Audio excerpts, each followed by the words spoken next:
since my daughter-in-law Moxie got pregnant, the whole family started treating her like she was royalty. One night, she announced she was going to a club to dance until sunrise. I tried to step in and stop her. "Maybe you shouldn't be going out like that in your condition," I said gently. Before I could even finish my sentence, Moxie exploded in a fit of rage. "How dare you try to control my freedom like I'm some kind of breeding machine? Do you want me to just go to the clinic and end this pregnancy right now?" she screamed. My son, Caleb, started pacing around frantically, terrified she would actually do it. He turned on me, demanding that I apologize to her immediately. I was forced to swallow my pride and offer a groveling apology. I even had to promise to pay $5,000 for a luxury postpartum retreat for her. But the moment I walked away, she posted a video of my humiliating apology to the extended family group chat. "I am a modern, independent woman. I will never let a child chain me down," she wrote. "If any of you try to interfere in my life again, I'll have no choice but to terminate this situation." Since the day Moxie found out she was pregnant, she used the baby as a weapon. Every single time we had a disagreement, she threatened to get rid of it. And every single time, it ended with me on my knees, begging for her forgiveness. Now, as I watched my husband join the rest of the family in attacking me in the group chat, my heart finally turned to stone. Just yesterday, my best friend told me that high-end maternity nurses can make $5,000 a month. When I told my husband Arthur that I was leaving to work as a professional maternity nurse, he laughed in my face. "You can't even take care of your own daughter-in-law, and you think someone is going to hire you?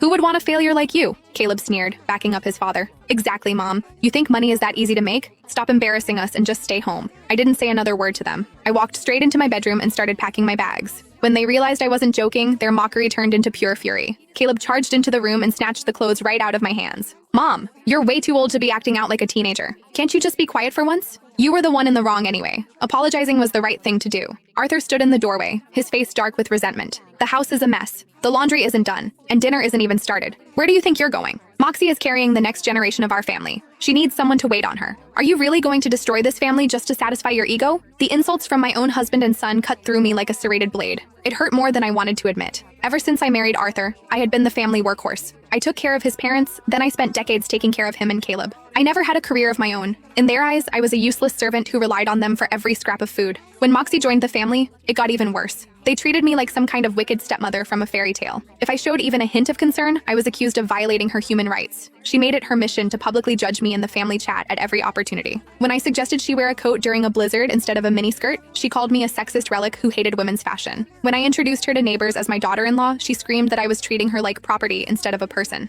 Every bit of care I showed during her pregnancy was twisted into me treating her like a breeding animal. I was the one being treated like a ghost in my own home. I was the one who received zero respect. If that was how it was going to be, then there was no reason for me to stay a second longer. I yanked my clothes back and shoved them into my suitcase. "If you think I'm so terrible at taking care of her, then do it yourselves," I snapped. "You both have hands and feet. Figure it out." It was the first time I had ever truly stood up to them. Arthur felt his authority slipping, and he let out a guttural roar. "Let her go. Don't stop her. But listen to me. If you walk out that door, don't you dare think about coming back."